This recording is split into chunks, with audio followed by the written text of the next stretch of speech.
We have before us the opportunity to forge for ourselves and for future generations a new world order.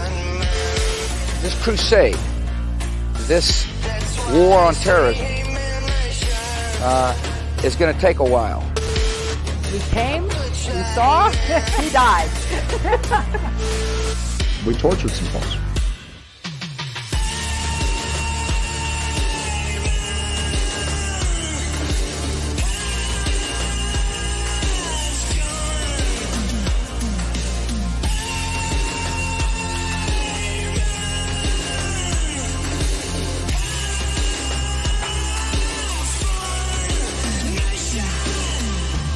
Yourselves to these unnatural men with machine minds and machine hearts. You are not machines, you are not cattle, you are men. You have the love of humanity in your hearts. You don't hate, only the unloved hate, the unloved and the unnatural. Soldiers, don't fight for slavery, fight for liberty.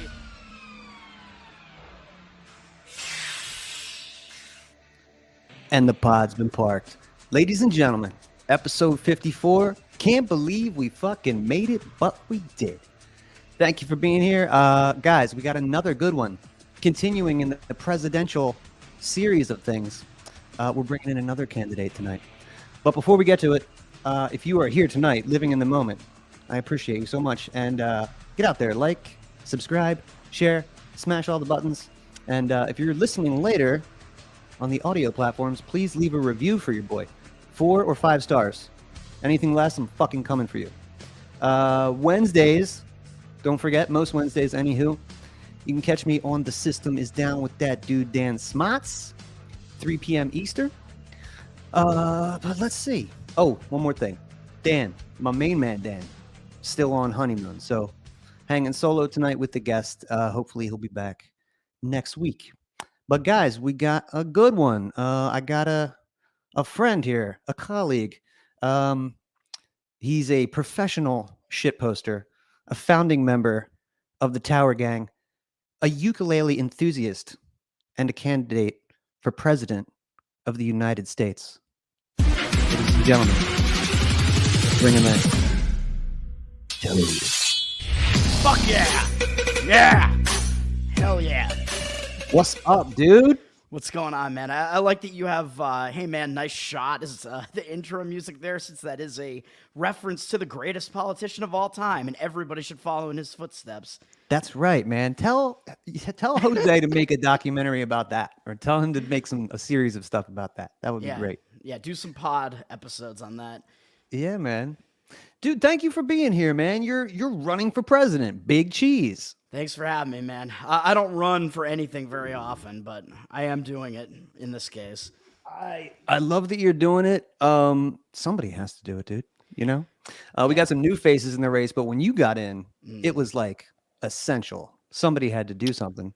Yeah. We'll get to that, man. But first, for people who might not know you, introduce yourself. How did you come into this liberty space? What are you up to now? We'll start, at the beginning and kind of get to the Tower Gang, and then we'll talk about your presidential ambitions. I tell long stories, man. You want to be here all night? I do. All right. Well, yeah, I'm Toad. I'm from the Tower Gang podcast.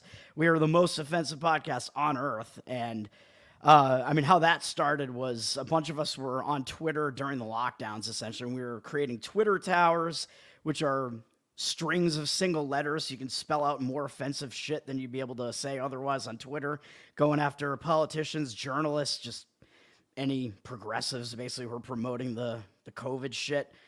Just doing that, and some of us, myself, Cole, Jose, Clint, and a little bit later, Top Lobster, Reed Coverdale. Am I forgetting anyone? Did I forget anyone? We and Nick Ashley back in the day. We were all in that group, and we just kind of decided, let's make a podcast. But it was sort of like we wanted to make like a podcast version of shitposting, which we thought would fill a niche that didn't exist. That plus us being libertarians, but we kind of have pushed the politics to the back seat in that show. We decided to go more of the comedy approach, since I think even that alone is something that's severely lacking, and it's kind of a pro-liberty thing because it goes right along with free speech and being allowed to say things that you're not allowed to say. or saying things that you're not allowed to say. So we did, yeah. I mean, that's basically how it started. But it was also kind of just like just because of the way the culture has shifted and the politics have shifted, we've kind of lost that like hanging out with the bros vibe. Like back when I used to hang out with like the dudes on my college floor, like that's how we would talk. Like maybe back in high school too, but you just can't even do that anymore. And it just seems normal to me, basically, to just be calling everybody a fag and a Jew and whatever. Just yeah, It's got to be very freeing. oh yeah. Sure. Yeah, I think that's the first time I saw you was on Twitter, and I'm not sure who the first towerer was, but you might have been the first one that I saw like starting the towers in the, like when I just got to Twitter, when I just started the podcast, and I was like, you know what? This is like the shit. I remember thinking like, all right, like the Russian bots like attacking, like this is the way to do it. Like just get a horde of people and like tank somebody's bullshit propaganda. Like you can do it in numbers. Right. And I remember like immediately thinking like, all right, man, these guys are cool. Like I just like that it's kind of a decentralized way of like shitting on people that need that. So, way to evolve it into what it's become, man. It's really cool.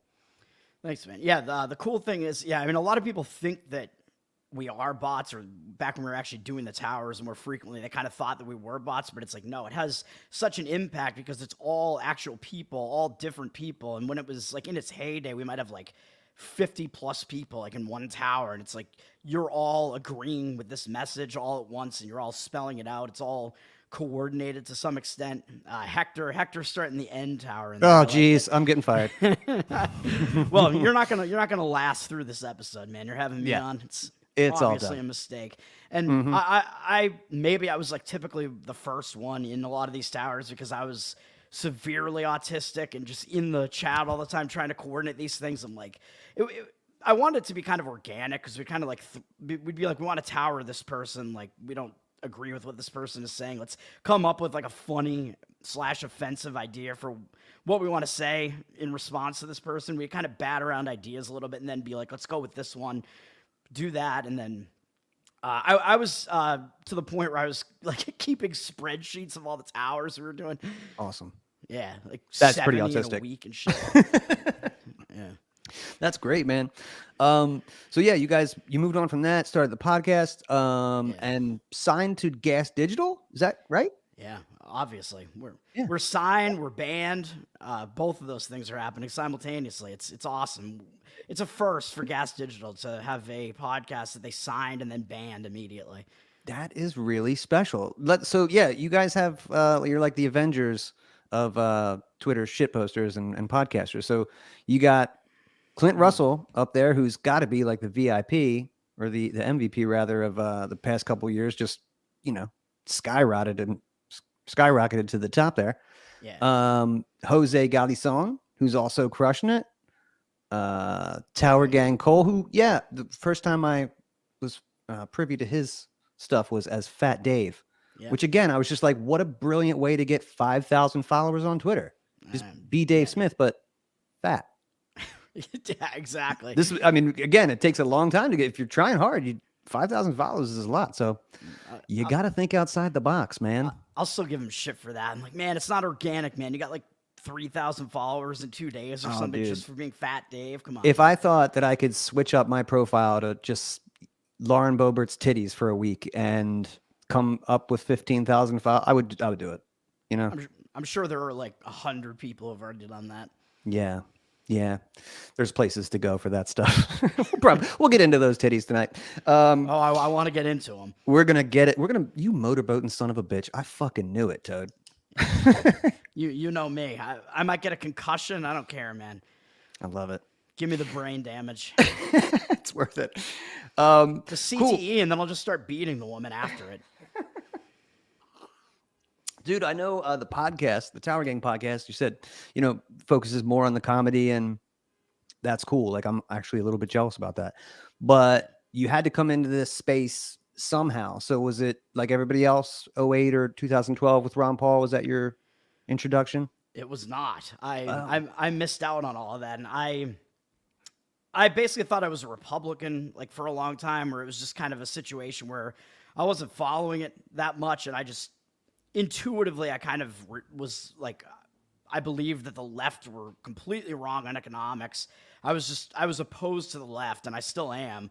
But I thought that meant that I was a Republican. I was like a pro free speech guy too, First and Second Amendment shit, Fourth Amendment as well. I was just like, I was into comedy and just being able to say edgy shit, saying what you want to say. So I didn't know like where that would land me, but I thought I was a Republican until some people in college set me straight, because I was 16 when 9/11 started, and I bought into that, or when 9/11 happened, I should say, when it started. It's still going on. Good point. I bought into all that bullshit, and of course I'm in Boston. I went to college in the Boston area, and a lot of people around here are progressives, and politics wasn't really a huge thing back then, which was a lot better, but they knew what my political leanings were, and they got me to turn around on the war issue. And I'm like, oh, they're actually like right about this. Like, Saddam does not have weapons of mass destruction, all that type of shit. And then it was like, where does that leave me? And then I was just kind of like, I was still just like apolitical, but it was kind of like, maybe I'm a libertarian, because it kind of seems like, oh, like I'm pro drug legalization, but also pro gun. So it's that like stereotypical thing. Yeah, maybe I'm a libertarian. When I actually got into it more seriously, it was actually 2016, and it was, in large part, it was due to the rise of Trump, and not because I was supporting Trump, but it was because I had to figure out what was going on. It was like politics is like so in your face all of a sudden. I thought that Trump was a Democrat, which he was, so I was thinking that he was running as a Democrat, and it was like, no, he's running as a Republican, and then he kept like dominating the primaries, and he's like winning, and like, it was like he's a complete joke, but he's winning. I'm like, what is going on here? I don't know. So I started looking into it, but I thought I was a libertarian. So I'm like, I'm going to look into what's going on in the LP side of things. And that was Gary Johnson, which I did wind up voting for Gary Johnson that year, I'm pretty sure. But what really got me into it further was John McAfee, because I was like, wait a minute. Yes. McAfee is a software guy like me. He's this complete badass who's like making videos where he's surrounded by hookers and his like hot ex-hooker wife. He's like snorting crack off of prostitutes' asses. I'm like, fuck yeah. Like this America. Yeah, exactly. Like, this is awesome. This guy's running. He's got a bunch of guns. He's got a harem of young Latina women. I'm like, I want to be this guy. So that's how I got into it, man. I was a backer of McAfee during the 2016 campaign, and then along with that, I started getting into like the few libertarian podcasts that were out there back then, which was mostly Lines of Liberty back then, and it was the Jason Stapleton show. I was listening to those. Started listening to Part of the Problem a little bit after that, and went on the like stereotypical course of turning into an ANCAP within 6 months after listening to Dave quite a bit and reading Anatomy of the State. And before that, I had read like some of the more like basic liberty shit. Like I read Ron Paul's Revolution, even though I had missed all of his campaigns, because he was the GOAT that everybody was talking about. I'm like, all right, let's see what this guy has to say in his book. I read that, and I was like, because I had been like on the right, so that was definitely something that appealed to me. And I'm like, I agree with like 100% of what he's saying in this book, essentially. So that also kind of brought me into it. So late Ron Paul in print, and John McAfee in practice with the booger sugar and the partying. Exactly. That's a good. It's all about the yin and the yang, bro. That's right. I'm a paleo degenerate. That's really unique. That's what I was actually kind of thinking. That's beautiful the way that you put it. But yeah, I was like, wow, that's an interesting way to come in. And then, I mean, yeah, you seem like maybe more towards. I don't want to put words in your mouth, but yeah, like maybe are you more conservative these days? Yeah. Yeah, I mean, I push for a lot of, conservative cultural values. I'm very much opposed to all woke progressivism. But then, you know, I kind of get into the spot where it's like, well, like I'm still a dude who likes titties, so I'm like a 90s conservative. Right. I don't know if that even makes sense. But it does. It depends on the timeline, what you're looking at. Absolutely. Give me the gangster rap, man. Like, I want a wife and kids, but I want to like smack bitches around. oddly enough, understand what you're saying. Because I'm a product of the 90s, I guess that's probably why. Yeah. And yeah, around 93, I shaved my mullet off and wanted to be a motherfucking hustler like Snoop Doggy Dogg.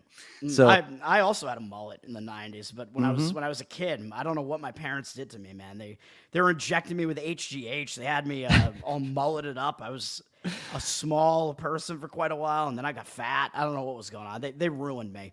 oh man, plenty of reasons to be bitter with your parents. Yeah. So that's why he's rebelling. Well, don't hold it against him too much.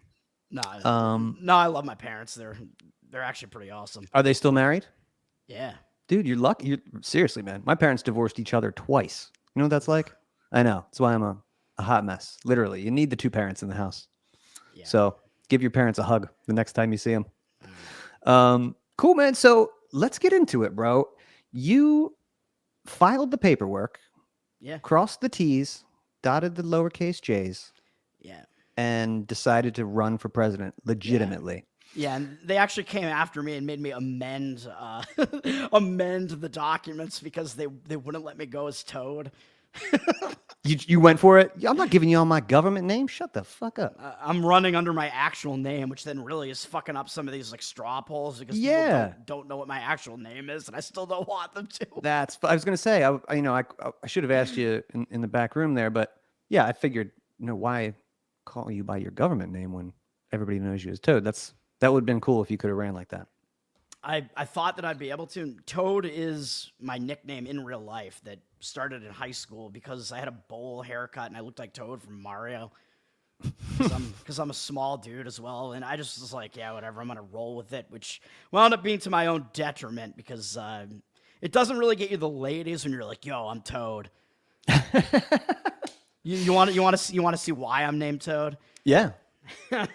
Well, no, stop. I'm gonna keep it on my channel. That's what I asked them. Yeah, that's right. That's cool, man. Well, you certainly did. I mean, yeah, when you're a small guy, I'm barely 5'8", so yeah, you got to work on your sense of humor and other things. I learned how to play the guitar, but whatever you got to do to get chicks in high school, if you're not ukulele, that makes it worse actually, but. Yeah, I'm also a vocalist. Somehow it does, bro. I got a ukulele in there though. I only know one song. I know "Hey Man, Nice Shot" on the ukulele. That's it. Whoa. I got a nice little bluegrass version. I don't even know it. That song's like all bass. I don't know if it'd be able to translate. It's my own version. Maybe we'll get some harmonies. I heard your version of what's that reggae pop song you played earlier? I saw that. Today. I did "Rude" by Magic. There it is. Yeah. That song was a hit when that came out. Good one. It was a nice fad. They had one hit like several years ago. Nobody remembers it. That's all you need, bro. And you got a banger like that. And then I went to type in Tower Gang on Twitter and just see what I could find video wise. And it was all you playing ukulele for the videos. So if you're the Tower Gang clip guy, get some clips out there, or it's just Toad playing ukulele. Yeah, I'm a force, man. We're trying to hire a clip guy, which I'm gonna call our Moyle. Didn't you have little David Brady? Wasn't he doing stuff for you? Or no, producing stuff? He was producing. We had Big Dickie Walnuts was like sort of a clip guy for a while. Him and I guess Spud Ruckus was giving us some clips as well. But we need like an official clip person. Let's get a pro clip person going on. All right. Well, yeah, if you're out there and you can make some clips for the Tower Gang, get it in. And this just in from Liberty Lockdown. Toad, you're fired. Fired from what? Are we actually giving him the link? I sent it to Top Lobster. I hope I didn't break any. If those guys want to pop in here and say hi and give an endorsement to their boy. All right. I'm not going to send a link to your show. That would be quite presumptuous. Well, man, tonight I kind of figured it on being, a little bit of a shit show, so it's all good with me. Clint wants to tank my fucking run, man. I think he's probably backing Rectumwald. Rectumwald. And then he's gonna get in the last minute. President Clint. I fucking knew it. Yeah. Rectumwald is when you're butt fucking a guy and like the walls of the rectum close in on your cock. I think that's look it what up. It is. Seriously, that's what it is. So yeah, let's talk about the presidential campaign, man. You got in the race when, I'll just speak for myself, I was first of all, granted, this is early. It's still over a year away. This is like the summertime. But there's guys out there like Mike Termott who have been running for like a year. So they're getting invited on, Bosch's show and other things, like representing the party, if not the movement. And it was just like, this is embarrassing.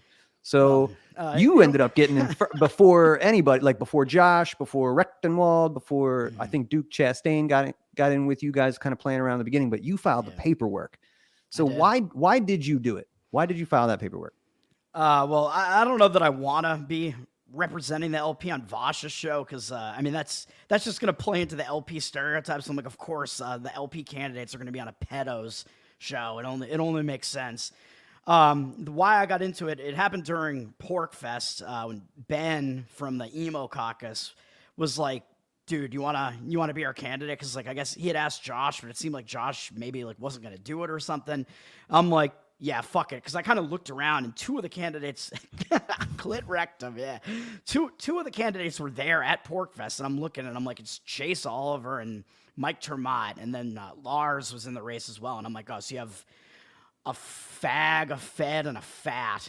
And I'm like, you can guess which one of those is which. I'm like, well, I'm the best of all three of them, man. I'm all three of them and better at every single one. So damn right, bro. I'm getting into the race, but in all seriousness, I was also like, none of these guys are representative of what we set out to do in Reno, the Ron Paul revolution. None of these guys are that whatsoever.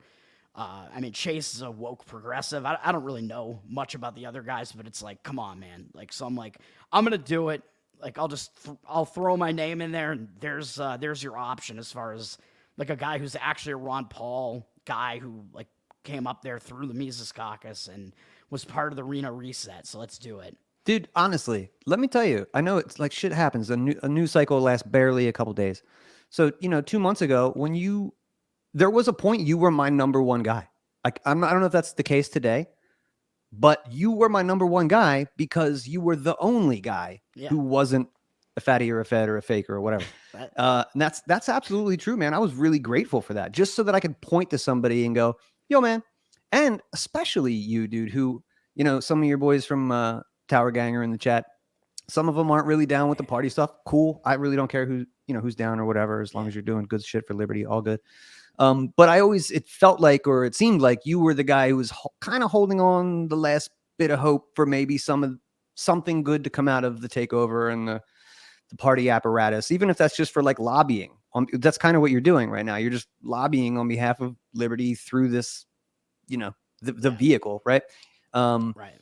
Which I thought was really cool, man. And, you could catch some shit sometimes, in groups. So props to you for just, kind of being the dude who, like I said, we met in Boston when it came up for a LNC thing before the takeover. You were there in Reno for that. So I really do appreciate that, man. Now that the game has changed, the landscape has changed a little bit, and we got, Duke Chastain, he dropped out.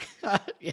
And then Josh Smith got in the game first with the tagline, "Okay, I'll do it," or something like that. And which I didn't love it. I'm gonna be honest with him. I told him, I was like, bro, you could do better than that. And then he did with Vote for Vengeance. I was like, all right, that's fucking sexy. And I feel it in my soul. So, and then most recently we got the Mises Institute guy and former Marxist, current Hoppian, Dr. Michael Rechtenwald. So, how do you feel about the race now? Are you going to stay until the end? Or do you see yourself going going the distance? I'm going the distance. I have to complete things, man. I do everything to completion. Even if I'm doing it 32 times in a day, I'm doing it. My man. That's great, dude. And like I said, if this is about spreading a message, I would say that's good. That's good that you're going to do that, because you could elevate. I would say this of any presidential candidate. I hope you can elevate your platform. At the same time, I hope that you bring something to the party and the movement, and that it's kind of symbiotic like that. Dave has his thing. Maj has his thing. Anybody who's going to run, I'm sorry, I know that's not your dude, but anybody who's got a Spike has a, a nonprofit. I would hope that anybody that was going to get in the game would elevate themselves, their cause, and the party. So, it's not so much of a favor. to ask. Maj's thing is getting arrested, and Spike's thing is complaining about transgenocide or something. Oh man, he really did blow that tweet from last year. I gave him a little grief about that. He was pissed about it, but dude, it was last year. It wasn't 2017 or something. So I don't know. You're a pillar of the movement, or a lot of people would say you are. So not beyond criticism. Yeah, I mean, I think, one like primary thing is I think you want somebody who was like really good on COVID from the outset, and I think that already brings you down to just me, Josh, and like maybe Rechtenwald. I don't know where he was at that point, but I think that eliminates the entire rest of the field already just based on that. Like, Yeah, you need to be good on the worst shit right when it happens. and I mean, Termott was a cop during COVID. Like I'd like to see some of those, body cams. Like, what were you doing? And he's not even an apologetic cop. Like, no apology tour. Like, just retired as a cop, public servant. You're welcome. Yeah, unless he was refusing to enforce the COVID mandates, then I think he's disqualified. Right. Yeah, I would agree, man. So let's talk about, I would say at this point, and tell me if you'd agree, but I feel like Josh and Rechtenwald would be the leading two candidates at this point. Or would you say Chase? That's not possible, right? No, not even. Just from that corner, which is only 10% of the maybe whatever. Would you agree that if you are not part of the takeover, or endorsed by those people who did that? I'm not going to say the Mises Caucus because Josh, everything's getting blurry these days. But if you didn't come from that, you probably won't win the nomination in 2024. Would you agree with that? Yes, I would.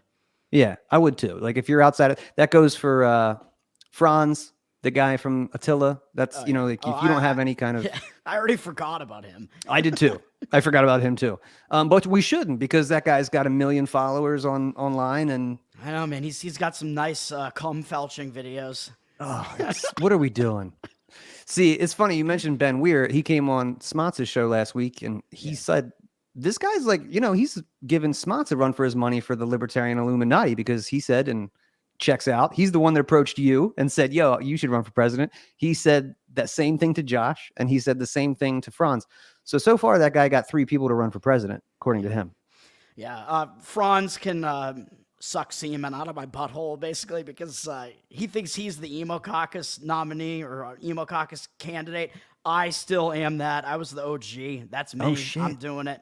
Fuck him. I don't know if Josh is the emo. Is also running out of the Emo Caucus, but nah, it's me. Just sounds hands like you down. own it. I own it, dude. Franz, just aside from his, OnlyFans, whatever the fuck he's doing. Sorry, Shannon. You like it. You're picturing it right now. Aside from that, like Franz still has like COVID like merch up, like pro-vax shit and like masks. I'm like, get the fuck out of here with that shit. Get the fuck out of here. Absolute deal breaker, right? Okay, so let's talk about deal breakers. Yeah, if you were a cop, that's a fucking deal breaker. Not only just a cop, but Termott has never had a private sector job in his entire adult life. He's been working at universities, White House, and then most recently as a cop. So to me, there's just no way you can do that. And yeah, if you're felching people on OnlyFans and you are wearing masks, telling people that aren't wearing masks that they're gross, it's like, I don't know, bro. I don't think we have enough in common at this juncture. Look, it's not gay if it's your own cum and it's out of your chick's pussy, but it's still a disqualifier. Yeah, I would have to agree, bro. And I'd say the same thing that I would say to the trannies at the fucking pride parades. Just keep your kink in the house. I don't care. Just fucking go do it somewhere by yourself. Don't broadcast it. How about that? Yeah, and Chase is like pro pride parade. Like he blocked me a couple years ago, like 2021, probably because he was like virtue signaling about getting the vax. I was like, dude, like I'm up against it here. Like I'm in fucking Boston. Like he's in Georgia, which I would imagine is probably less bad than what I was going through up here. I was against it, man. Like I could not get any exemptions from anybody that I talked to in the medical industry. Like some of my doctors refused to even talk to me. The other ones were like, no, you should get the vaccine. I'm not giving you an exemption. I'm like, what the fuck? Then I had a religious exemption get denied by work. Like HR was really pushing this shit. I am almost 100% certain that I'm the only person at my company who did not get the vax. I just took it to the extreme unlike Chase, I'm like, no, I'm not doing this. Fuck you. And before that, I actually got thrown out of the building that I work in for not wearing a mask in like this massive empty lobby. I'm just like, why would I do that? No, fuck you. And they went over my head, like the building security or whatever. They didn't even talk to me. They went to like HR and the CEO and told them, and like didn't even tell me like, hey, you got to wear a mask. I probably still would have said fuck off. But so then I get called in. They're like, you weren't wearing a mask. I'm like, yeah. So then at that point, they're like, are you vaccinated? And I'm like, I'm not going to lie. Like, I'm not going to play this game. But like at that point, people were kind of like back in the office on like an honor system thing. And I'm like, no, I'm not. And they're like, well, then you're not welcome in the building anymore. But also, we're not firing you. I'm like, okay. I'm going home. You guys call me if you need me. Yeah, so then I was out of the office again for like another year or whatever. And that was 2021, I guess, mid 2021, when things were like open, sort of, before the mandates came in. And then when Biden's mandate, pseudo mandate, whatever the fuck, came in, this company's not even 100 people either. We're probably like 60, somewhere around there. They still, and this is the thing, man, like these companies are still enforcing this, even if they don't even have to. Like, it's just, the president says this, we're doing it. We all agree with this. I mean, this is another problem. Like, is this company really even private if that's what they're doing? I don't think so. So they're going to throw that mandate in there. You have to get vaxxed. I can't get a medical exemption, even though like I have a bunch of shit in my past where there's like no fucking way that I should be getting the vaccine. Like, I've had COVID 2 or 3 times. Like, I have natural immunity. The virus is not going to do anything to me.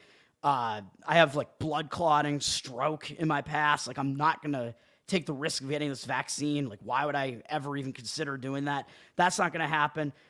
The whole medical industry was just like, they're all like captured, man. Like, there were like some like very few like rare like doctors in mass that are like standing up against it, but really hard to find. And during this, like, there's no way you could like switch doctors or anything. So I'm like, that's not going to happen. I'm going to get a religious exemption because yeah, I am Christian, despite being degenerate. I am. So I'm like, that's where I'm going. And I had the whole religious exemption thing. Like, this is, you know, against my religion. It referenced like abortion and stem cells that come from abortion. And work was basically like, no, we're not even going to look at that. So they rejected that. And then I think they thought that I was going to be like, because I was kind of like hinting that I was threatening like some sort of legal action. And I gave them a document where it was like they had to either sign agreeing to it or refuse. And the document was, I will get the vaccine if you assume all liability for all damages.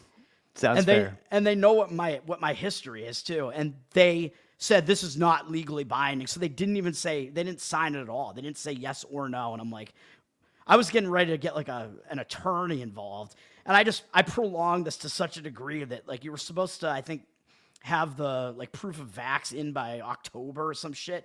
And I extended it all the way out until like January or February or whenever it was, when the Supreme Court, I think it was, knocked down the mandate finally. And then all of a sudden, hey, come back to the office. And then they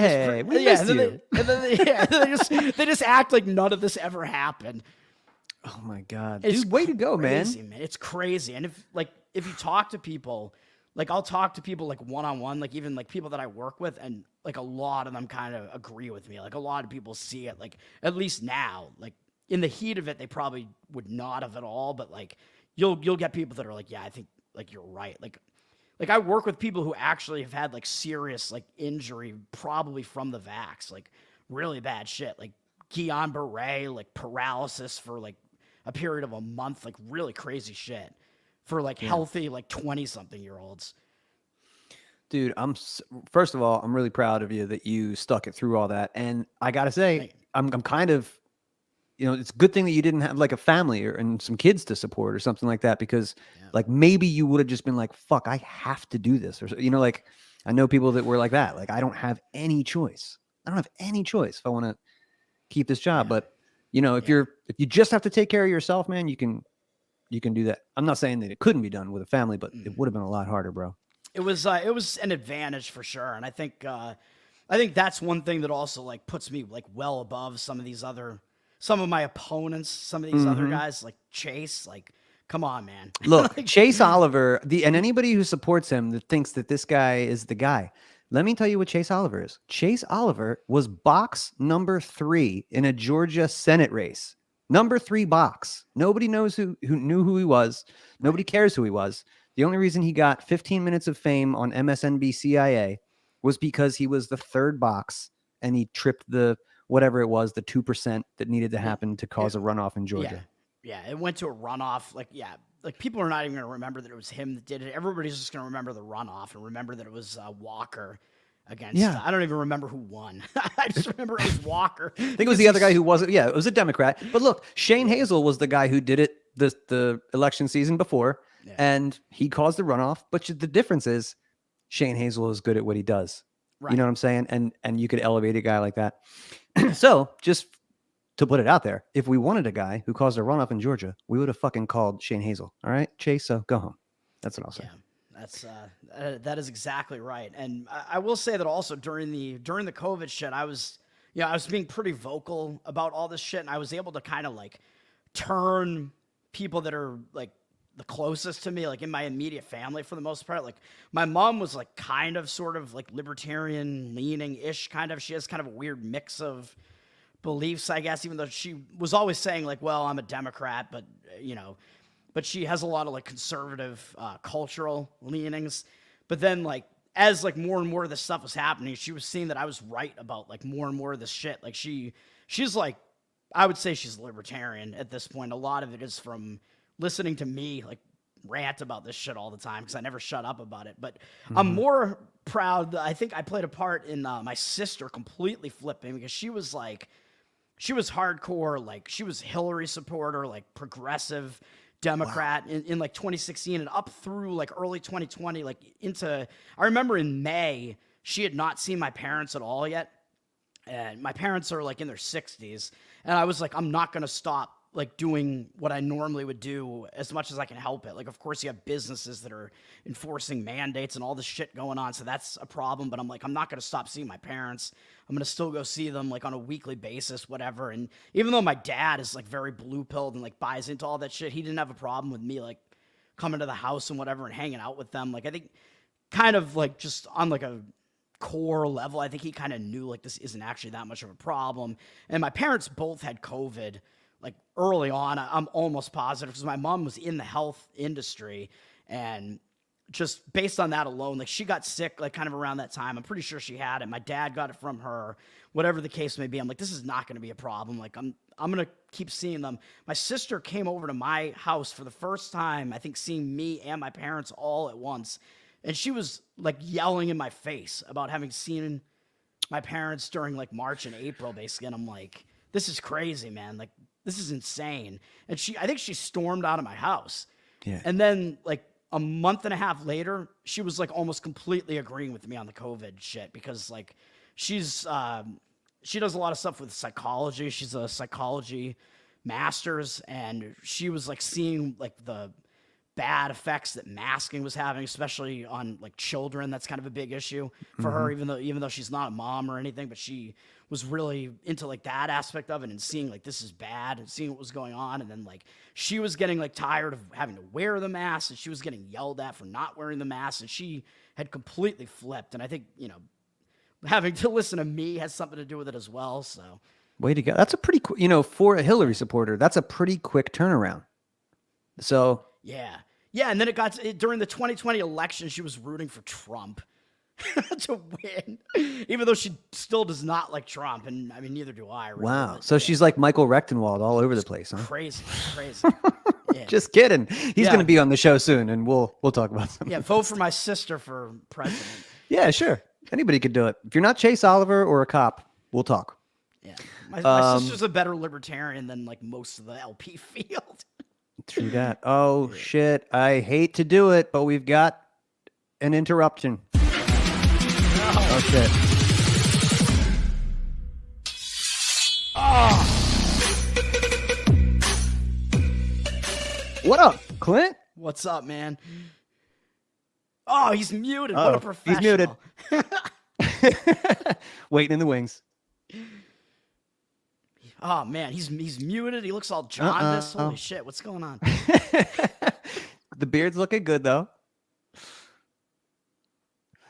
Nope, nothing yet. Hey, we'll keep you Check, here check, whenever check. we're. There he is. All right. What's good, bud? All right.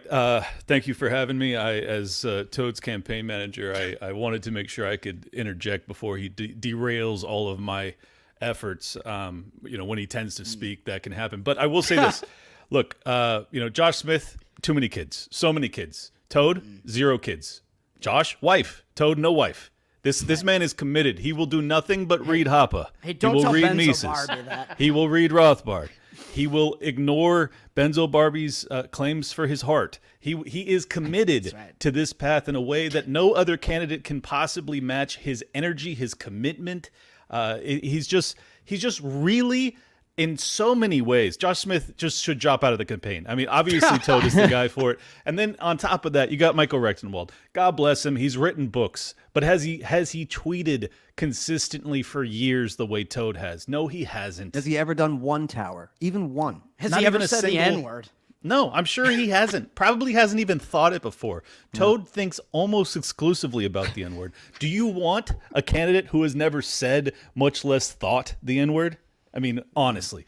So, that's all I had to say. I really appreciate you giving me the opportunity. And Toad, you're kicking ass as always, and I love you, buddy. And consider this my full endorsement of your campaign. I think that you're obviously the top tier candidate at this point.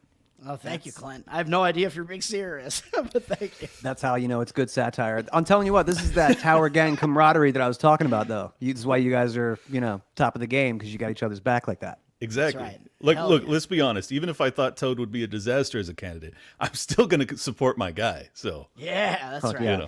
I'm here for it. Loyalty goes Clint's a long gonna way. turn around and join the race, and then we have to somehow back each other. Yeah. It'll be this very homosexual like tandem campaign. Here comes Reed off the top rope. Oh, did I hear homosexual? Let's go. Those are the only tandems I like, homosexual ones. That's awesome, man. So Clint, I heard some rumblings like, people were going to try and get you to run. Any interest in running for president of the United States? I've been asked. Everybody's doing it.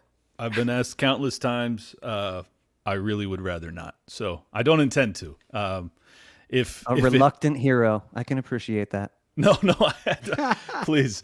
I don't view it as heroic either. I think that politics is, despite the fact that I talk about it constantly, I really hate politics. So I would very, very much like to not do that if I can. I had LP Colorado coming for my jugular last night just because I don't want to have on, local level candidates on my show. Let me tell everybody here that as soon as I get past 7 audience members a night, I'm not going to bring in any of those motherfuckers either. So don't give Clint too much shit about that. Yeah. Yeah. Clint, It's okay. You can just have me on your show if you want somebody to put a sparkler in their ass. Yeah. No. All right, I'd have her back. That'd be fun. Yeah, well, I mean, she's just an entertaining person, but the problem is, I tried to make this point to them, and it's not even personal at all. It's just that I have a national audience. Like, why in God's name would a national audience want to hear about the city council race in Arvada? They just don't want to hear about it. So it's like, I root for you guys. I want you to win, but I just don't. I just think I'm going to destroy the platform that I've built by trying to please everybody in the country. And there's thousands of races like this. Do you want me to host everybody? Like, what are we talking about? It seems crazy to me. I will say LP Colorado had become like one of the top 2 or 3 most based libertarian state affiliated Twitter accounts. And then they got nuked, which is just awful. Like They just got that back. Did you see that today? Yeah, today. They're back. Yeah, because that the same girl you were fighting with, which that broke my heart because I think you're both cool people. But she put out a cease and desist, sent it to Yacarino and Twitter, and they actually won. Yeah, dude. Because I think some of our like haters in the LP, like the other Casey, the bad Casey, your evil cousin. I think they had something to do with LP Colorado getting nuked off of Twitter. Probably. Yeah. There was It's something sad, man. shady going on with that. Yeah. I no matter how much I hate, I hate some of the LP state affiliate accounts, but I can't ever fathom reporting them and trying to get them deplatformed. This is one of the reasons No, why me I would neither, because never. the bad ones blocked me. I Oh, could yeah. never. I don't know why so many people want to move to New Hampshire. It's like, have you guys met half the libertarians? These are awful people. Like, that doesn't mean anything. You go up there, you can just be surrounded by a bunch of pieces of shit. Which, by the way, I should ask you, Toad, you're very close. You could live in New Hampshire if you want, but you stay there. Any He reason prefers why you misery. don't? Yeah, you Dude, don't want to I- be in the free state. You don't want to build the homeland, bro. Dude, I can just jerk off in a northward direction, and it'll land in New Hampshire. That's how close I am. I do it sometimes. I'm thinking about Reed Coverdale and trying to see him like through the trees, and I'm doing it. But I mean, obviously, I've considered it. There are certain advantages to doing so. There is one major disadvantage, which is me being a gambling addict, and Massachusetts has a way better sports betting market than New Hampshire. New Hampshire has a DraftKings monopoly, which that's not going to cut it, man. Break This is the terrible. monopoly. This is terrible for our campaign purposes, Toad. I'd appreciate it if you stopped talking about your gambling addiction and your masturbation while looking into a forest for Reed Coverdale. None of this is conducive to the image that I'm trying to project about you. So Well, please, what I'm please stop. saying is I got a lot of free time. Oh man. That's why I endorsed you, not so that you could gamble and jerk off. That you understand that, right? Oh, all right. Even though I have a full-time job as well for now. So you we don't have really. your endorsement then, Clint. Who would round out your top three LP candidates right now for president? Well, obviously it's Toad, number one with a bullet, and then like deep down the list. Honestly, I think Josh and Rechtenwald. Like I'm in best man. May the best man win mode. Yeah. Like I like both those guys. I think that Josh brings an everyman angle that I think is really needed. We need someone who can actually speak to like not the academics, but just the like on the ground libertarians and some of the disaffected, both liberals and conservatives. I think he has appeal there.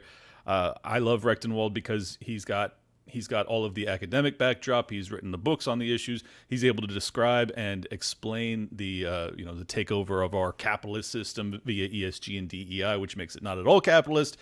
He does it as well, if not better than I do, which I am incredibly amazed by. So for that to be a potential presidential candidate for us, I think is really positive. So it's obviously Toad. And then it's like Obviously. these other losers, It is. This is why Dave Smith was that dude, though, because he could connect with both of those. I fucking know, Dave. Yeah, I know. Yeah, he had the total package, which is why it's heartbreaking that he wasn't able to do it. But yeah. Listen, man, you want me to talk about how BlackRock, State Street, and Vanguard are controlling most of the funding sources that are out there and requiring everybody to adhere to a bunch of environmental and woke bullshit to get that funding? I could do that. yeah, Yep. I do want you to do that. Yes. right.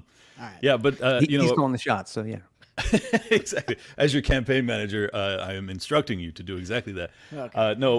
But I think that the critiques against Josh and Rechtenwald are both valid too. So it's like, Yeah. a lot of people were upset with me just because I was on the Twitter Spaces when Rechtenwald announced, as if that was some sort of endorsement by me. Like I'm really committed to not making an endorsement, aside from the one that I just made facetiously about Toad a few minutes ago. What? I know. was I mean, serious. I slurred it. I meant legitimately about Toad a few minutes ago. That's right.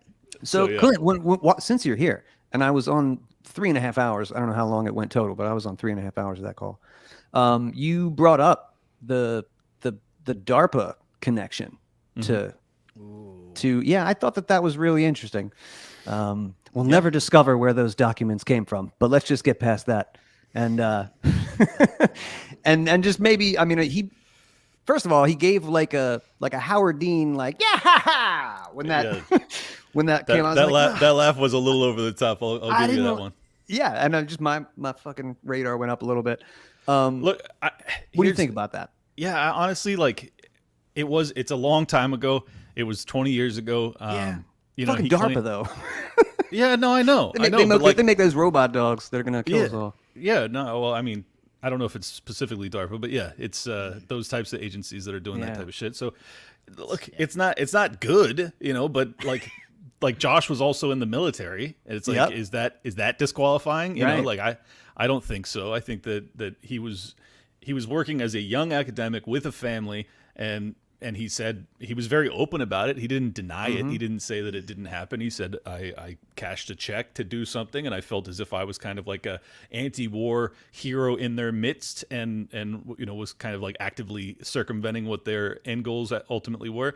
I mean, that was kind of the way he presented it. Who knows if that's accurate or not, but I am much less skeptical of people's track record, especially when they're trying to like run for president as a libertarian. It's like, that's like, where's the pot of fucking gold at the end of this rainbow that you're gonna lie? Well, I had somebody reach out to me and say, dude, this, and I'm one of those libertarians that I'll point the finger at Nick Sarwark and go, that guy's a Fed, and people go, it's funny. I'm like, no, that guy's a fucking Fed. That's what I'm saying. Right. Like, I'm serious. And I'm getting emails like, well, dude, don't you think this guy could be a Fed coming in to, you know, tank the movement and the whole thing right after the takeover? And I'm like, I mean, maybe it doesn't feel like it. But no, it doesn't feel like it to me either. Yeah, I don't know. I had Daniel McAdams was, you know, very critical of, you know, my praise of Javier Milei, and it's like, look, if these people are, you know, CIA assets or something like that, I don't understand the angle. I'm just being totally honest about it. Like, why in God's name would you want this upstart firebrand, you know, speaker who is espousing like Hoppian ideology, sounds to be really in alignment with anarcho-capitalism? Like, that's going to be the new play by the CIA? Like, that doesn't make a lot of sense to me. Rechtenwald is cut from the same cloth. It doesn't make sense to me that you, like, if you're going to have someone take over the Libertarian Party that's actually an operative, Nick Sarwark's that guy. You know, like that does make sense to me, because it makes it so that we're at odds with one another and we hate each other.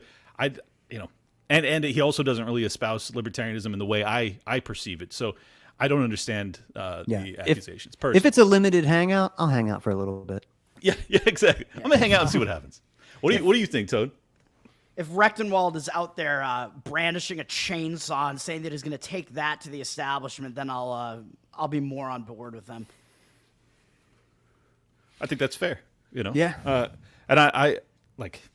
I also, let me also say real quick, I understand the people that feel as if like, you know, Rechtenwald is being forced upon them, and you know, I don't perceive it that way. Like, I just perceive him as being another good option that people ought to consider. And if they ultimately conclude that he is not the guy, I'm fine with that. Like, that it's just strange to me that so many people had such a you know, like an angry reaction to his entrance to the race. And I mean, you guys are, I just heard Toad sigh. Maybe you guys can explain to me what is the sentiment there? To me, I think it's like the Mises Caucus was like, oh shit, like our top like few guys that we wanted are not going to run. Like, we need somebody. So it seems like it's like a last ditch effort. Like, let's get somebody. And that they also wanted somebody who like has like an academic background, because they want to be like kind of pragmatic about it in a way. And I don't like any of that, really. And then it's like, did you think his rhetoric, I mean, did you listen to the Spaces? Because his rhetoric is not about like, you know, go along to get along. I mean, his answer about immigration was as savage as anything any of us would say. I like his stance on immigration. Yeah. Yeah. I think it's more, I mean, it's kind of like what I was just saying. Then it's like, well, you guys, you were all like in the Mises Caucus, like the Mises Caucus was like the arena resets, and now it's almost like this is the Mises Caucus candidate. So this is the guy that, if you're on board with the reset, this is the guy that represents that reset. And I'm like, well, I don't know about that. I think there are I think that three guys represent that are in the field right now. Yeah, I think that's fair. If that's the framing that you felt that it was being, you know, put in, then I can understand why that would be bothersome. But I personally didn't take it that way. I was just like, yes, I understand that, you know, Heiss asked him to run, so obviously that's his preferred candidate. Right. But aside from that, you know, I love what he has to say. So like, that's, you know. And I've seen other stuff from the other side, kind of like, well, look, the Ron Paul revolution is with this candidate, and if you choose this candidate, then you are just, like, what have they been saying to Dave? Like, you're just, playing along to get along or whatever like that. Right. I really resent that. You know what I mean? Me too. I think I think it's very unfair. Because like if you listen to Regenwald, it's not go along to get along. Like what he's actually saying. Like you can critique his delivery. You can say he's low energy. Totally. I've seen tons of memes about that. Blah blah blah. But if you actually listen to what he's saying, that's fucking just not true. Like the Honestly, guy is very much in Ron Paul's vein. I think that the reaction to Rechtenwald versus, say, the reaction to a guy like Mike Termont, like I would have loved 1/4 of the hate that was geared towards Rechtenwald to go towards the cop. That would have been great. That would have made sense, and we could have all had some fun there. But this feels more like politics. Like I gotta crush my opponent, which I appreciate, bro. If I was running for something, you're goddamn right. I'm gonna crush my opponents. And let me be honest too. That's part of the reason I'm not running is because like I like the people that are in this race, and I like so many people that are involved in this movement, and I just see that like the fucking claws are out, despite the fact that both of these guys are good libertarians, or all three of them, including Toad. Thank you. Yes, and it breaks my heart to see it, and I don't want to fucking be in that position. Like it sucks. Like why would I want to do that to myself? It seems crazy. I am the candidate who is the least entrenched in the establishment. I have no establishment background whatsoever. That is very appealing, actually. Yeah. No wife, no kids. I'm just in barely the even a software libertarian. industry, He's man. perfect. Yeah, exactly. Yeah. Yeah, that's pretty awesome. messing And with you're you. going to follow it all the way to the end to Washington, D.C. Clint, you going to go to Washington, D.C. and be there For all that? Toad's inauguration, obviously. How about to see if he gets the LP nod? Will you do that? Oh no, I'll be there. No, I'll stay home for that. Let me know how it goes, though. I'll be there for the inauguration. I mean, like, do I need to be there for his nomination? Like, that's a foregone conclusion. The guy is obviously the A-tier candidate, but I think the real question is like, is he at risk of assassination given how good he is? You know, how compelling he is as a speaker. This man has the capacity to start a revolution, and it's just. I fear for him, honestly. Bro, you picked a good campaign manager. He got you back, man. I'm telling you. I didn't even have to ask. He's just doing it. It's crazy. Yeah, he didn't even have to work tonight, bro. He just showed up. It's above and beyond. It's called being in the gang, man. Everybody has That's right. each other's backs. Yeah. That's right, man. This is blood in, blood out, brother. This is gang shit yeah. right here. Yeah. What's your Dave? Where you at? Are you I'm in Delaware, the first state. No. So no. Rechtenwald versus Josh. Are you leaning a direction? Oh, gotcha. Oh man. Or Toad? No, I'm not for gonna. that matter. I'm not gonna say they're my top three. I'm right here. And I'll echo what you said. I'm right here, motherfucker. Yeah, dude. I Look, like Toad. I'm just real quick, Toad. You're the given candidate. We're all voting for you. I'm saying between option B and C, which For is B, second which is- place, yeah. Yes. honestly, dude. If I could just settle out of court right now and say that those guys should probably, no offense to, if those guys could be the top two, I would be happy with that because they would together maybe equal something close to a Dave Smith. We need Josh is absolutely correct. We need a populist message. And he already dropped it perfectly twice with the help of Dan Smots through those ads. And everything is propaganda. Everything is public relations. And I hear a lot of people say like Twitter isn't real life. It's like, well, people spend a lot of time there though. And that is where you get messages to large swaths of people though. Yeah. So if you're watching this and you're the 100 million plus people watching Tucker Carlson, that's not real life. It's the 30 people at your city council meeting that's actually real life. It's like It's like guys. in terms of impact. Come on, you know which one has more. Listen. This is the truth. And the decentralized revolution plan is fucking great. I love the idea. We do. Me If too. you want to have a 20-year plan, 30-year plan, that is what it is. But the idea of having a great presidential candidate is that he will inspire all the local activists to do all those things. That was the whole fucking idea from jump. That was Dude, that's what I'm doing, man. You can have somebody who's this retarded who's actually fulfilling his goal of running for president. It's a beautiful thing, bro. Tell us about, you don't have a website yet, right? No, I got to do that, man. Clint's he's very disappointed with you, dude. I know because he's a computer programmer and he's running for president. He doesn't have a fucking website. He ought to fire me as his campaign manager. Yeah. I don't have time for that. Let me fall on the sword here. This Toad, I should have done this for you months ago, and I'm sorry. And if you were paying me, I would refund the money, but you're not. So kind of fuck you at the same time. No, I'm running the leanest campaign possible. Fiscally conservative, socially whatever the fuck. Sure.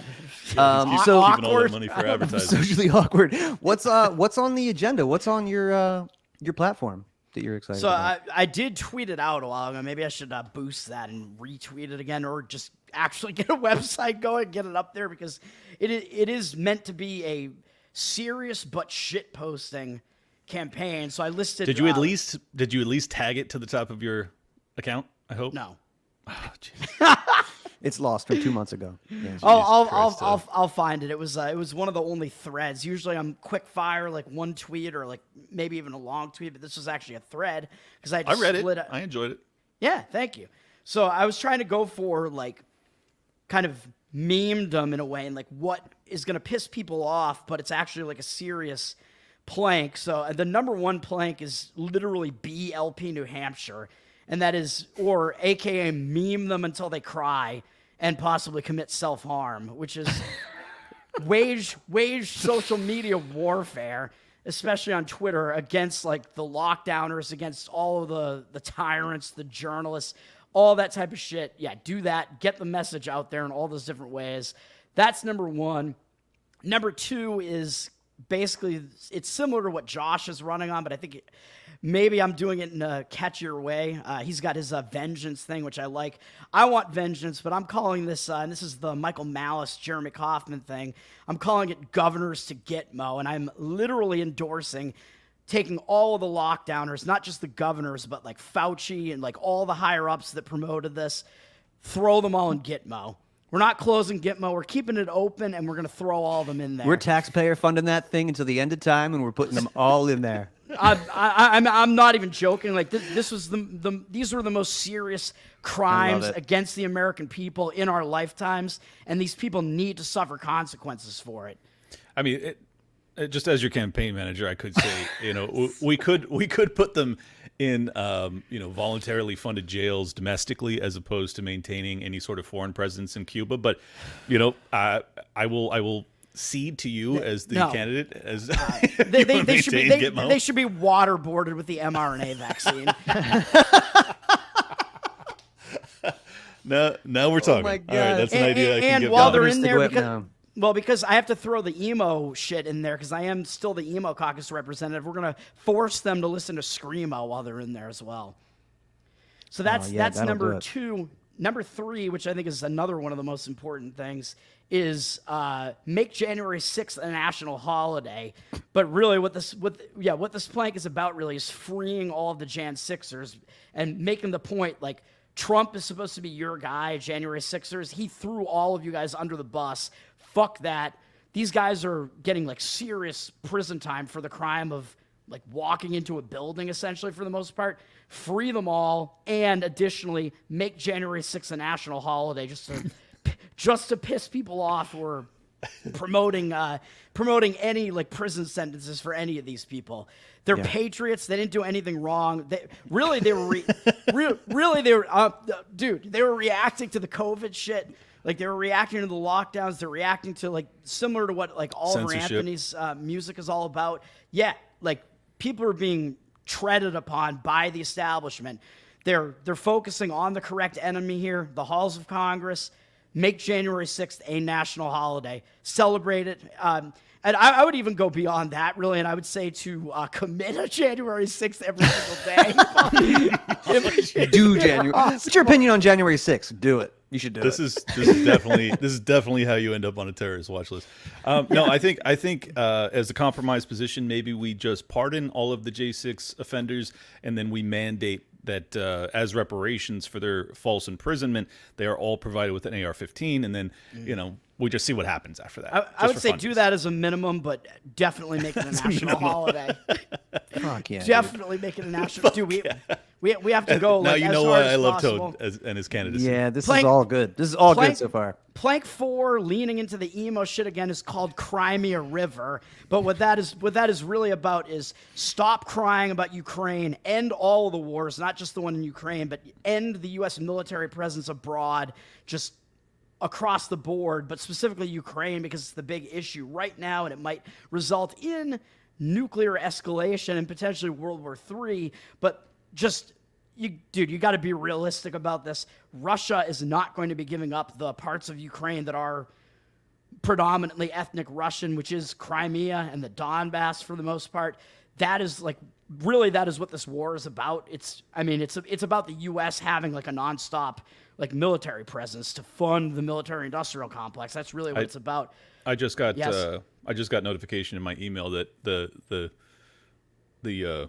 rubles PayPal just hit my account. So keep going. You're doing great. Putin checks. I don't. Oh, okay. Oh, all right. Yeah. So yeah. I'm kidding. Obviously, I agree with your My position. campaign manager is being paid off. I'm a Russian asset, obviously. This entire just understand that Russia was provoked by NATO continually escalating over years. The U.S.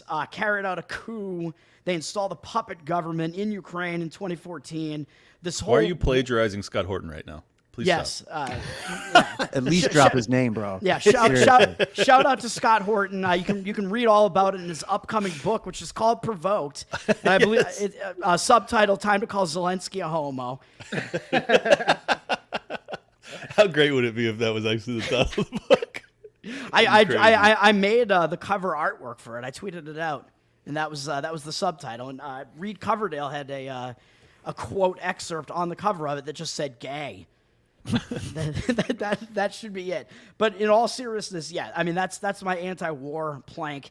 End all the wars. Like really, if you want to be like serious about what's going on here, like you really think that the U.S. should be like risking a bunch of people's lives, escalating, like having this war just constantly going on, killing countless people over what? Having ethnic Russians who are within the borders of Ukraine, the country, having to be under the Kiev government, which for the most part they don't even want to be. Fuck that. And then plank 5 has to do with abolishing the public education system, but the way that I'm phrasing it is to promote emo listening for depressed young people, and that is to what I'm trying to do here is eliminate or eradicate the transgender population. just to throw a Michael Knowles bone out there, because everybody got really pissed at him for saying that. Right. He's not saying that we should be committing a genocide. No, what he's saying is that ideologically we want to get rid of this ideology. We want to promote other things. Listen, man, Rest in peace. This Clint YouTube doesn't love channel. it, dude. Yeah, listen, please. man, No, I'm not concerned about Toad's campaign. This is what he does. This man's a genius. You're concerned obviously, for me? but Yeah, I'm yeah. concerned for you, Dave. Yeah, dude, this is like, concerning. the regime is like promoting like mutilation and destruction of young people's bodies and their lives. It's ridiculous. Just go back to like what I would do as a depressed teenager who Don't you couldn't say get, it. who, Don't who say couldn't- it. who couldn't get any women, which He's gonna say it. which is still what I am right now. Listen to emo music, man. Be normal. Listen to emo. Don't cut your dick off. Don't get HRT. Seriously, man. Just put on black nail polish. You don't need Seriously, to do man. anything Save your lives. Things will turn around, and you'll eventually be able to have kids someday. And that is me. That is mostly me talking to myself. Listen to AFI, smoke legalized pot, and drive 120 miles per hour on freeways that no longer have speed limits. Dude. Welcome to libertarianism. Dude, I saw AFI last year, man. It was fun. Dude, they're the best. Toad, I gotta say, it sounds really great, man. I feel like your function right now is to really drastically pull the Overton window way Yeah. over here, and you clean up Josh. You make him look tidy by that kind of stuff. So, which brings me to my next point. I saw on Twitter the other day that Jason Rink, who famously drove Kanye to Alex Jones's spot, he said that you were the Vivek Ramaswamy to Josh Smith's Trump. How do you feel about that? Are you Josh Smith's pit bull? His attack dog? Is that what he's referring? I didn't know what I he was think that's what he referring to. meant. I'm like I don't smell bad. I don't shit in the streets. Well, that you're kind of running. You could your function anyway could be to run defense for a candidate like Josh, because you say stuff like he does, but worse. That last comment he just made about the Indian American population, we're gonna have a serious heart to heart after this. Like that was stressed out. catastrophic. for our campaign. The PR nightmare that you just created in the past 10 seconds is unspeakably bad. This is an unfiltered campaign, man. I'm going to be funny about it. I don't give a shit. I'm gonna bring people down into the mud, man. I'm Trump, not Josh. I'm some combination of Trump and Vivek because I'm like a nerd. Josh is Toad's attack dog. Yeah, actually. I'm like some nerd, like tech guy, but I'm like a buffoon and an asshole at the same time. It's all rolled into one, man. You'd think if Josh wanted the shitpost vote, though, he would go after you as hard as he did that guy. He's not. He's being nice to you, though. It's kind of disrespectful, if I'm being honest. Yeah, I feel like either in cahoots or there's something I don't know about yet. All good though. He's not viewing you as a threat, which means you're either his VP candidate or he's not taking your candidacy seriously. That's what I'm getting at. You're talking about Josh? Yeah. It could be both. Who knows? I assure you, it's not both. It's one or the other. That's cool. But you'll both be there. You're both going to debate. You're going to debate him, I'm sure, like over the next 6 months or so, 8 months, however, until May or whatever. You guys will be debating each other, maybe. Bring it on, man. And as you said, this is about Are you going to the pushing debates? the Overton window. Toad?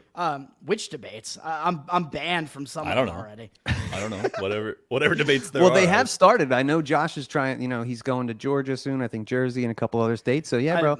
I believe I'm invited to Georgia. South Carolina is a bunch of like chase homos that are there, and they have blocked me from their debates for being mean or something. I think calling them homos is not going to help us get you on that debate stage, Toad. If you could just turn it down fucking 3 base notches, that would just be till we get beneficial there. to me. No, just till we get there, and then you can turn it back. Once you're on stage, say whatever you want. But Jesus Christ, I'm cranking it up 11 base notches, and like Dave was saying, this is about pushing the Overton window. You have to understand you're not going to win anything here. That doesn't matter. It's all about like getting the message out there, and let's just drive the Overton window into as insane. Yeah. We're going against the progressives as much as we can, dude. Like we should be creating a new window. Like your answer to the let January them all 6th jump out stuff. of their other window. We're creating a new window over here. When you ask somebody, they're like Eric Clapton's child, man, and I'm not going to be singing "Candle in the Wind." What the fuck? What the fuck are you doing to me? I'll never financially recover from this campaign. Yeah. And my YouTube channel is just fucked. I'm sorry. Oh, it's done. That's okay, buddy. You're worth it. He alludes to violence constantly. It's unbelievable. Yep. I know. I thought he was going to, to write love on her arms. I think that was coming a couple minutes ago. Oh, my goodness. Doesn't make it any better. Oh, man. All right, so you're going all the way to Washington. You're going to make it happen. Benzo Barbie just said Josh is coming to Texas. Ben is bringing emo. Bro, he's bringing the emo to Texas. So that's where you got to go. If you want that emo caucus delegation to get your back, bro, you should talk to Ben and maybe get your ass to Texas. Ben is already backing his porn star candidate. So, and that's his caucus. You're fucked, bro. Look, man. Well, and Benzo also lives in Texas, which means that Toad, to stay loyal to his vow that he's made for no apparent reason, cannot go to Texas, unfortunately. I have to maintain my chastity, and if I even cross the border into the state of Texas, I'm worried that she will rape me. Yep. Oh, she got a thing for you? Is that Benzo Barbie? Oh, yeah. Oh, dude, come on. Yeah. LP Texas, that's one of the wackest affiliates in the whole country. You should go there and show those guys a good time. No offense to you guys, but they have me blocked. Yeah, it's hard. Louisiana might be the only one worse. Damn. I spoke in Texas, they have me and blocked too. there's a lot of really, really good libertarians involved with LP Texas. I just wanted to say that I will grant you, broadly, not great. Yeah. Sorry, I had to sneeze. God bless. By the way, I would love to fuck. Do you guys think that I could attend the debates and destroy some of these candidates without running? Because I would like to do that. Because people are asking me if I'll moderate, and I'm way too opinionated to moderate these debates. I just want to go in there and wreck shop. Is that allowed? That is also one of my aims. I'm trying to with little effort. I'm just trying to destroy the worst candidates in the field. That's what thank you, man. Because that's when you got in the game, you were the first one that wasn't a complete and total fucking embarrassment. And that's all right, Toad can just fuck these guys up and kind of take away any kind of perceived credibility that they might have. And that's more than enough, man. I'm very grateful for that. Yeah. That's exactly why I'm his manager. Yeah, dude, way to go, guys. Yeah, I put that pit bull, choke collar on him, and I just like, I'll tell you when to go. And he's like, You just let me at him. he's just ready to eat some toddlers. Benzo Barbie That was says LP Texas is hugely homosexual. Yes, very they are. very large gay state. There's no Or affiliate. there's no turning that around. They're too big, so they can't gatekeep out all the gayness. It's fascinating too, because you're like the Republicans in Texas are more revolutionary spirit oriented than most of the LP members in Texas. It's fucking bizarre. I think it was David Hines might have pointed this out to me for the first time, but like there seems to be this kind of like microcosm that whatever the prevailing culture in the area is, the LP affiliate will be the opposite. So like in Delaware up here, I'm in Biden country. It's point. like it's pretty conservative and pretty, what we're surrounded by is awful. So the reaction to that. Yeah, I'm in Massachusetts, and like basically the entire LPMA is like Mises Caucus or Mises Caucus adjacent people. Right, Partially because the other people screwed themselves and tried to kick us all out, and they wound up being no longer recognized, and we are. But It's like Venezuela. You have to be properly desperate to get a good result. That's literally why Javier Milei is kicking ass, is because it's like, yeah, they live in a dystopic nightmare. Like, of course they're going to listen to us now. Yeah. And I think that's why, California and most of the LPs in like the blue hellholes are pretty good, pretty solid. Yeah, it's why I'm the way that I am, man, living up here. That's what's up. You live in a progressive hellhole for your entire life. You become Javier Milei. Mm-hmm. Yeah, they're ripe for it. They're ready, man. Well, I think we have a ways to go. Yeah, which is weird because we were locked in our fucking houses for over a year. Like how? Oh, but we still had Netflix and AC, and the monetary system was, still like functioning. If the internet had gone out while we were locked in our houses, there would have been a revolution. Like I'm 100% certain. Yeah. We need shit to get even worse.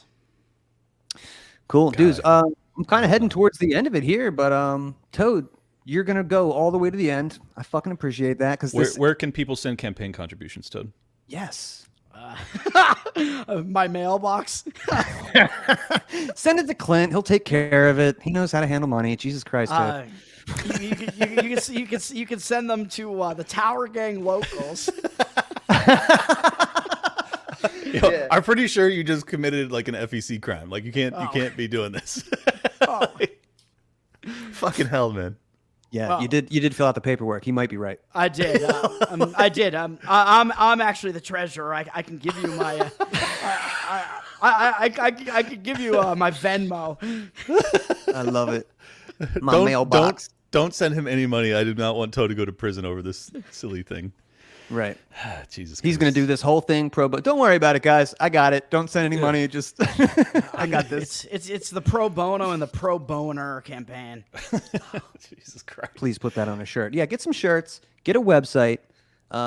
Get Clint to get you a bank account. I have to change after this interview alone, I'm going to have to resign. I think this is it's over. I have to there's change there's my just no slogan, recovering from this. There's so many allusions to violence against communities that are a protected class. Like what am I supposed to do with this? Yeah, nobody seemed to like my my campaign slogan being MILF, make important libertarians funny. So I might have to change it to something else. I'm thinking like, I don't know, Toad titties out all day or something like that. Yeah, that's good. Yeah, that's obviously the angle. And for the record, when I asked for Toad, man, we're running a Lauren Boebert campaign. You can't say for, then it's Tofda. That's not even your name. What are you doing? Tits out all day. There we go. All right. Tits out all day. Yeah. He forgot the acronym of his own name. This man is dangerously autistic. We have multiple slogans. I'm trying to help him. In real time, I'm trying to help him, and he's still derailing me. It's brutal. And for the record, when next time someone asks you where they can send donations to the campaign, just a little tip here. Say, I don't need your fucking money. I'm self-funding this campaign. That's how you how you frame it, okay? And then you go, I'm not owned by anybody. I don't have any corporate interests. I take gambling winnings and I'm going to save this fucking country. I'm going to double down on America. That's how you frame it. All these other candidates are asking you for millions of dollars. I'm doing it for free. I like exactly. But yeah, I mean, what I mean to say is that yes, all of that is true. I'm accepting no funding in that regard. Instead, support Tower Gang. Yeah. I'll tell you what, that's a safe bet, man. You guys got a good. I was telling him earlier, Clint. You guys got a great thing going. Thanks, it was man. good to meet you in DC, by the way. And Hell yeah, dude. So I've met quite a few Tower Gang members. Got to get Top Lobster on here. That's a good dude. Top is out of Seems his like mind, but he's got pretty angry over the past year or two. I really like it. Ever since he left New York, he's just like right, like a which is different man. weird. Which is weird because like you would think he'd be way more angry when he was still under New York totalitarian lifestyle, but no, he's actually 10 times angrier now, which I agree with you is kind of refreshing. How am I not angry? And stunningly racist for a Puerto Rican, like exactly almost impossibly racist. I don't even know how he's doing. Every day I feel like he's at his apex. Like this is the threshold of racism or homophobia or whatever. And he's like, hold my beer, Clint. I'm going deeper. I'm going harder. I'm gonna really show you how this shit's done. It's wild. The man is a genius. He is. You guys are a good team, man. Oh yeah. Toad, so they can't send you any money. Cool. Where can they find you elsewhere to support you? Maybe just send you a positive message or two to like get your spirits up. Where can they find you? Yeah, help me not commit suicide. Contribute to the stop Toad from killing himself. What the fuck, man? That can't be your angle for this. If you don't elect me, guess what? This is so emo. Threat. Holy shit! Your fault. Whatever happens, you did this. I have to, dude. It's the emo caucus, man. And at least when I slit my wrist, I'm not using it to form a neo-penis. Don't butterfly your penis. Because I already have a real one, baby. Tower Gang NadeauShaveCo.com. NADEAU. Yeah, Nadeau. Yeah, go support Nadeau. They make an excellent. Holy shit, Toad. They make an excellent product. I'm Tower Gang Toad on Twitter. You can find all my shit posting on there. Follow the Tower Gang Pod on Rumble, Odyssey, YouTube, Spotify, wherever. That's me, Clint, Top Lobster, Jose, Fat Dave, a.k.a. Cole, and probably not Reed Coverdale, but maybe. He's loosely affiliated with us still. Follow us. We're the most offensive comedy podcast. If you like some of the shit that I was saying here, you get more of that over there. Subscribe to the locals, too. We have a cock threshold, and Reed exceeded it, so he had to go. Yeah. He was making us look bad. Let him fly. Man packs like 2.5 pounds of ground beef down there. It's bizarre. Yeah, we can't have that.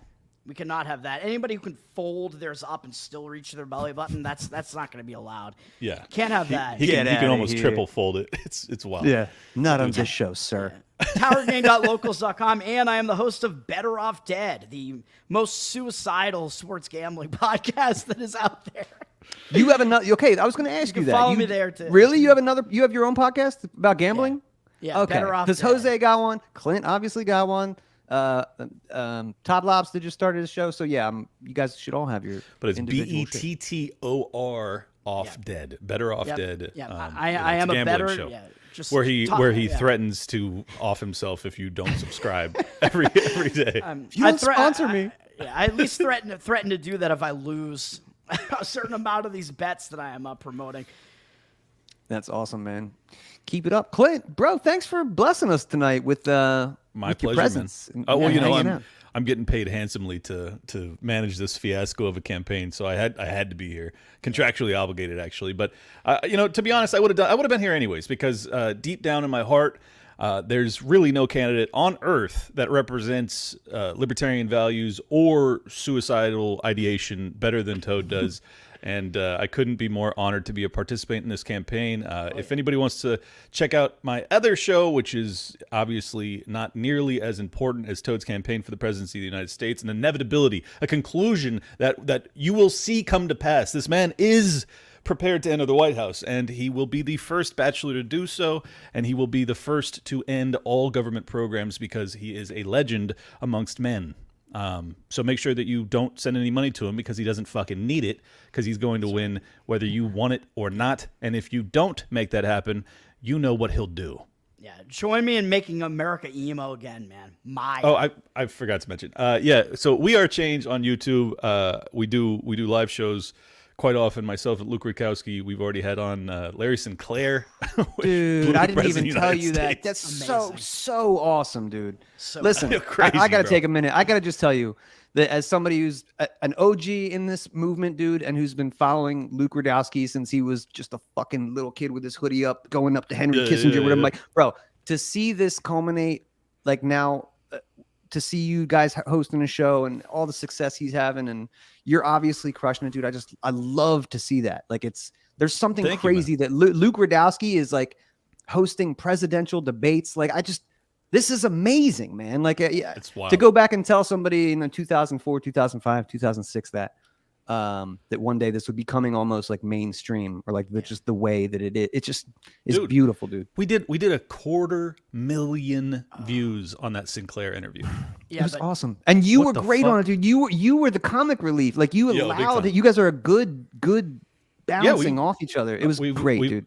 I was nervous because like he and I have such similar ideological outlooks that I was like, will it be too much? Because we're gonna have a lot of areas of agreement, but so far I've found that like we just really perfectly complement each other. So I hope people are enjoying it. It seems as if they are, and I got hypnotized last night. If people want to check that out, it was fucking weird and wild. I haven't watched it back yet, but very, very strange experience, and obviously the hypnotism didn't work too well since I'm still vaping, but it worked otherwise. I'm hitting the gym right after this, so it's been a blast. We're still working on show names, and it will be an RSS feed here shortly. So you can follow me on Twitter. I'll post about it once it's out there.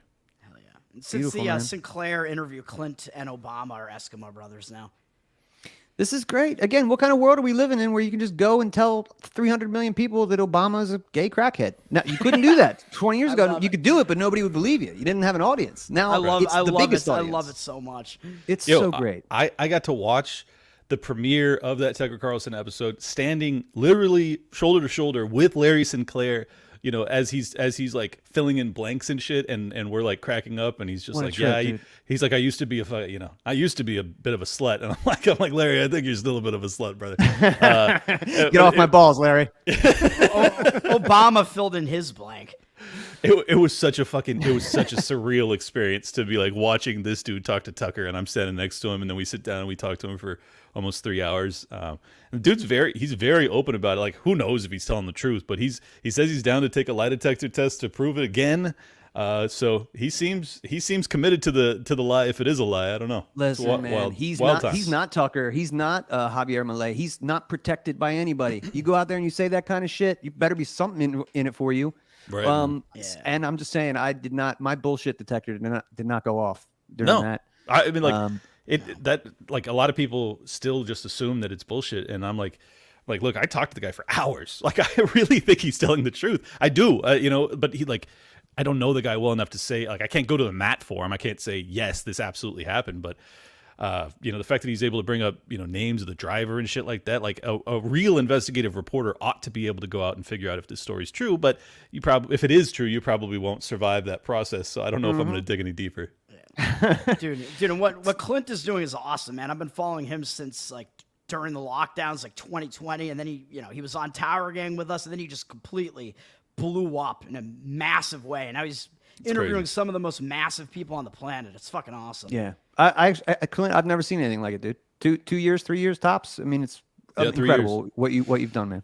Oh well, it's a whole lot of luck and relationships with people that decide for whatever reason to help me out, to partner with me on different projects and things like that. Certainly the Timcast experience and that angle, I thought I was going to be fifth chair on Timcast, so the fact that that didn't end up panning out, and then I end up co-hosting a show with Luke, like there's just so much of this that is just chance. Like who would have thought that Luke and I live close enough together that we could actually make that happen. So and then obviously I've met a ton of great people along the way, including obviously my Tower Gang crew and so many people in the Mises Caucus Libertarian Party. And I'm so grateful that I can be a participant in this. And it breaks my heart that so many people in the movement do not like me, but I still have a soft spot for all of them. I still view them as my ideological brethren, and I really do sincerely try to like bring our message to the biggest audiences possible. I think that that's like really, really important, and I wouldn't be doing this if not for that. So I don't know. We'll see what it becomes, but I love the journey, man, and I'm so glad that you guys are on it with me. It's fun. It's weird. It is weird.